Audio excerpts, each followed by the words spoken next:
রাস্তার মাঝখানে ডাকাতি হচ্ছে ওপেনলি সবার সামনে। ডাকাত যদি 2 জন ডাকাতি করে, এলাকার 20 জন লোক জীবন দেওয়ার জন্য মাঠে নামতে প্রস্তুত হয়ে যাবে। এখানে ডাকাতি হচ্ছে, আপনি তাকায় থেকে দেখছেন, আর একজন দূর থেকে তাকায় থেকে দেখছে। এতে করে ডাকাতরা সাহস পেয়ে যায়। প্রত্যেকটা মুসলমানের মাঝে, বাংলার প্রত্যেকটা জনগণের মাঝে এই ভালোবাসা, এই আন্তরিকতা থাকতে হবে। যদি আমরা সকলে মিলে হাতে হাত রাখি, ডাকাতকে প্রতিবাদ করি, আমার বিশ্বাস বাংলার মাটিতে 95% ডাকাতি কমে যাবে। ঠিক কিনা বলেন? বাংলাদেশ কিন্তু এখন চুরি, ডাকাতি, ছিনতাই আর ধর্ষণ দিয়ে ভরে গিয়েছে। যারা ধর্ষণ করছে, ধর্ষকদের বিচার হবে ইসলামিক শরিয়া অনুযায়ী। ইসলামিক শরীয়তে যেই নিয়ম আছে, এই নিয়ম দিয়ে বিচার করতে হবে। যেই ধর্ষণ করবে তাকে মাটির নিচে গেড়ে দিয়ে পাথর মেরে তাকে হত্যা করতে হবে। যুবক ভাইরা, ঠিক কিনা বলো? আমি বিশ্বাস করি বাংলার মাটিতে যদি ইসলামের রাজ কায়েম হয়ে যায়, আগামীর দেশটা হবে শান্তির দেশ।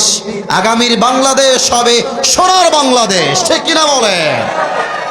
আপনারা সবাই আল্লামা দেলোয়ার হোসেন সাইদি হুজুরের নাম শুনেছেন? এত আস্তে বললে তো আমার কলিজায় আঘাত লাগবে। নাম শুনেছেন না আপনারা সবাই?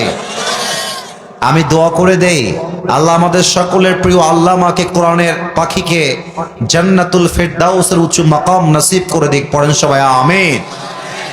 আমি জাস্ট ওনার একটা কথা কোট করব।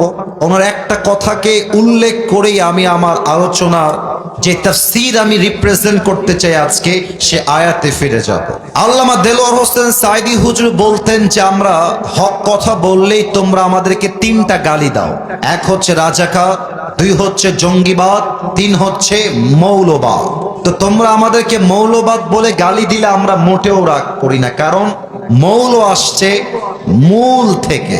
মূল মানে কোরআন, মূল মানে হাদিস, মূল মানে আল্লাহ তাআলা, মূল মানে হচ্ছে হিজ লাস্ট মেসেঞ্জার মুহাম্মদ সাল্লাল্লাহু আলাইহি ওয়াসাল্লাম। তো যারা আমাদেরকে মৌলবাদী বলে গালি দাও, আমরা মোটেও রাগ করি না, কারণ আমরা হলাম মূলবাদী, তোমরা সবাই আগাবাদী। এবার সাতক্ষীরার সন্তানদেরকে আওয়াজ দিয়ে উত্তর দিতে হবে, গাছের আগায় শক্তি বেশি হয় না গোড়ায় শক্তি বেশি হয়? আল্লামা সাইদি হুজুর বলতেন, যারা আমাদেরকে মৌলবাদী বলে গালি দাও, আমরা থাকি গাছের গোড়ায়, তোমরা থাকো গাছের আগায়। বাড়াবাড়ি বেশি কইরো না, আলেমদেরকে ধরে জেলখানায় বন্দী করো না, জুলুমের রাজনীতি করতে চেও না। বেশি বাড়াবাড়ি করলে 16 কোটি মানুষ মিলে গাছের গোড়ায় একটা ঝাঁকুনি মারবে, মামুর বাড়ি দিল্লি গিয়ে পড়বা, দিল্লি গিয়ে তারা সবাই পড়েছে। ঠিক কিনা বলেন?